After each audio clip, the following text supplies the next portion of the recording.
नमस्कार दोस्तों, आज मैं आपको इवनिंग स्टार के विषय में विस्तार से बताऊंगा। इवनिंग स्टार कैंडल स्टिक का ही एक पैटर्न है। इवनिंग स्टार का नाम जापान के लोगों ने शाम के तारे के ऊपर रखा है। वह तारा जो शाम के समय सबसे पहले दिखाई देता है।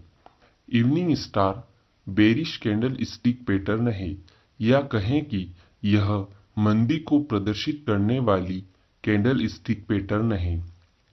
इसका मतलब यह है कि अब वस्तु में तेजी का समय समाप्त हो गया है और अब मंदी की शुरुआत होने वाली है।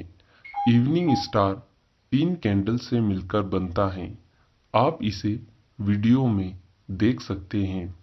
इवनिंग स्टार में पहली कैंडल बुलिश कैंडल स्टिक होती है, या कहें कि यह तेजी की कैंडल होती है। यह हरे रंग की होती है। यह एक लंबी तेजी की कैंडल होती है। दूसरी कैंडल स्टिक एक छोटी सी कैंडल होती है। इसकी ऊपर और नीचे की शेडो बराबर या थोड़ी बड़ी छोटी हो सकती है। दूसरी कैंडल में रंग का कोई महत्व नहीं है। Evening star candle stick pattern में इस कैंडल का नाम स्टार होता है। तीसरी कैंडल बेरिश कैंडल स्टिक होती है, या कहें कि यह मंदी की कैंडल होती है। यह लाल रंग की होती है। तो चलिए अब मैं आपको बताता हूँ कि evening star candle stick pattern कैसे बनता है और इसके बनने में किन किन बातों का विशेष ध्यान रखना पड़ता है। इवनिंग स्टार की जो पहली कैंडल है वह बुलिश कैंडल स्टिक होना चाहिए, या कहें कि वह तेजी की लंबी कैंडल होना चाहिए। जब दूसरी कैंडल बने तो वह पहली कैंडल के क्लोज प्राइस के ऊपर, या कहें कि गैप अप ओपन होना चाहिए। यह बहुत जरूरी है। इसके बाद जब यह कैंडल क्लोज हो उस समय वह पहली कैंडल के क्लोज प्राइस के ऊपर ही बंद होना चाहिए। यह कैंडल तेजी की बने या मंदी की, इससे कोई फर्क नहीं पड़ता है। सीधे शब्दों में कहें तो यह कैंडल पहली कैंडल के ऊपर ही बंद होना चाहिए। इसके बाद जो तीसरी कैंडल बनेगी वह बेरिश कैंडल स्टिक होगी, या कहें कि मंदी की कैंडल होगी। यह कैंडल दूसरी कैंडल के नीचे, या कहें कि गैप डाउन ओपन होना चाहिए, मतलब कि अच्छी मंदी के साथ खुलना चाहिए। इसके बाद जब यह कैंडल क्लोज हो उस समय यह कैंडल पहली कैंडल के मध्य भाग के पास, या पहली कैंडल के ओपन प्राइस के ऊपर या नीचे बंद होना चाहिए। तीसरी कैंडल पहली कैंडल का लो नहीं तोड़ना चाहिए। इसके बाद इवनिंग स्टार में वॉल्यूम का भी बहुत अधिक महत्व होता है। इवनिंग स्टार में पहली कैंडल का जो वॉल्यूम होता है उससे अधिक वॉल्यूम दूसरी कैंडल में होना चाहिए, और दूसरी कैंडल में जितना वॉल्यूम होता है उससे ज़्यादा वॉल्यूम तीसरी कैंडल में होना चाहिए। सीधे शब्दों में कहें तो इवनिंग स्टार की तीनों कैंडलों का वॉल्यूम बढ़ते क्रम में होना चाहिए। यह बहुत जरूरी है। तो दोस्तों, आपने सीखा कि इवनिंग स्टार कैसे बनता है।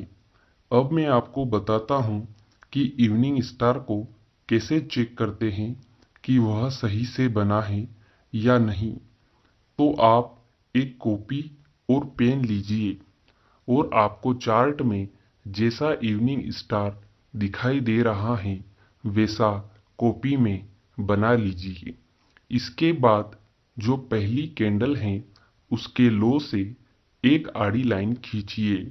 फिर पहली कैंडल का जो ओपन है उससे भी एक लाइन खींचिए।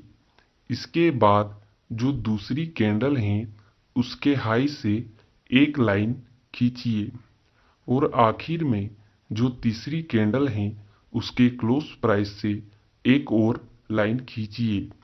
इस प्रकार आपने 4 लाइनें खींची हैं, हाई, ओपन, लो और क्लोज। जब इन चारों लाइनों को आपस में मिलाकर आप एक कैंडल बनाएंगे तो वह कैंडल बनेगी शूटिंग स्टार की। और अगर पहली कैंडल का ओपन प्राइस और तीसरी कैंडल का क्लोज प्राइस एक समान हुआ तो वह कैंडल बनेगी ग्रेवस्टोन डोजी की। शूटिंग स्टार और ग्रेवस्टोन डोजी के विषय में मैं आपको पहले ही बता चुका हूं। अगर आपने इनके वीडियो नहीं देखे हैं तो आप इस वीडियो की डिस्क्रिप्शन में जाकर यह दोनों वीडियो देख सकते हैं। तो दोस्तों, अब आपको पता चल गया होगा कि इवनिंग स्टार कैंडलस्टिक पैटर्न को कैसे चेक करते हैं। अब मैं आपको बताता हूं कि इवनिंग स्टार कैंडलस्टिक पैटर्न कैसे काम करता है। मान लीजिए कि कल चार्ट में इवनिंग स्टार कैंडलस्टिक पैटर्न तैयार हो गया था और आज की जो नई कैंडल है वो इवनिंग स्टार कैंडलस्टिक पैटर्न की पहली कैंडल के लो के नीचे चली जाए तब आपको बाजार में बिकवाली करना है। और इवनिंग स्टार कैंडलस्टिक पैटर्न की जो दूसरी कैंडल है उसके हाई के ऊपर का स्टॉप लॉस लगाना है। इवनिंग स्टार में कुछ बातें हैं जो आपको ध्यान रखना बहुत जरूरी है। नंबर 1, दूसरे नंबर की कैंडल गैप में ओपन होना चाहिए। नंबर 2, दूसरे नंबर की कैंडल में रंग का कोई महत्व नहीं है। नंबर 3, तीसरे नंबर की कैंडल पहले नंबर की कैंडल का लो नहीं तोड़ना चाहिए। आइए अब इवनिंग स्टार कैंडलस्टिक पैटर्न को मैं आपको चार्ट में समझाता हूँ। आपको लंबी तेजी के बाद चार्ट में इवनिंग स्टार कैंडलस्टिक पैटर्न दिखाई दे रहा होगा और इसका वॉल्यूम भी बढ़ते हुए क्रम में है। अब आपको इसमें बिकवाली करने के लिए यह देखना है कि जब इवनिंग स्टार के बाद नई candle evening star candlestick pattern की पहली कैंडल के लो के नीचे नहीं चली जाती तब तक आपको बाजार में बिकवाली नहीं करना है। जब प्राइस नीचे चला जाए तो आप बाजार में बिकवाली कीजिए और तुरंत इवनिंग स्टार की जो दूसरी कैंडल है उसके हाई के ऊपर का स्टॉप लॉस लगा दीजिए, क्योंकि स्टॉप लॉस लगाना बहुत जरूरी होता है। इसके बाद प्रॉफिट बुकिंग के लिए आपको यह देखना है कि जब तक मार्केट में कोई ऐसा सिग्नल न बन जाए जो मार्केट का ट्रेंड बदल सकता हो तब तक आपको प्रॉफिट बुक नहीं करना है। जब आपको कोई ऐसा सिग्नल दिख जाए जो मार्केट का ट्रेंड बदल सकता है तो आपको तुरंत प्रॉफिट बुक करना है। तो दोस्तों, आज आपने इवनिंग स्टार कैंडलस्टिक पैटर्न के विषय में विस्तार से सीखा। उम्मीद है आपको यह जानकारी पसंद आई होगी। अगर वीडियो से जुड़ा हुआ कोई भी सवाल आपके दिमाग में है तो आप कमेंट बॉक्स में जाकर पूछ सकते हैं।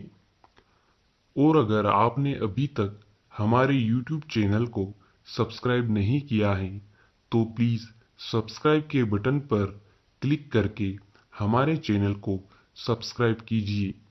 आज के लिए इतना ही, फिर मिलेंगे। Good bye.